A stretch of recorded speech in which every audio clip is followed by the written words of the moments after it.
Party போயிட்டு வந்தாங்க.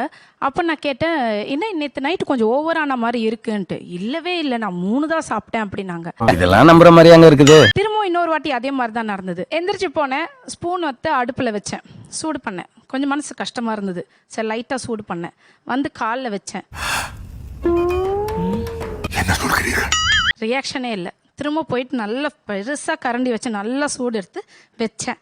லைட்டா ரியாக்ஷன், கொசு கடிச்ச மாதிரி சொரிஞ்சாங்க. சரின்னு விட்டுட்டு நான் போயிட்டேன். நெக்ஸ்ட் டே மார்னிங் எந்திரிச்ச உடனே ஆஃபீஸ் போயிட்டாங்க. இருந்தாலும் எனக்கு ஒரு கான்ஷியஸ், அது செப்டிக் எதனா ஆயிடு போகுதுன்னு பார்த்தாலே தெரிகிறது. திரும்ப ஆஃபீஸ் ஃபோன் பண்ணி கேட்டேன், உன் காலில் என்னமோ இருந்தது பாத்தியா அப்படின்னு. அவங்க பார்த்துட்டு, ஆமா என்ன இவ்வளவு பெரிய கொப்பளம் வந்திருக்கு கருப்பு கலர்லன்ட்டு.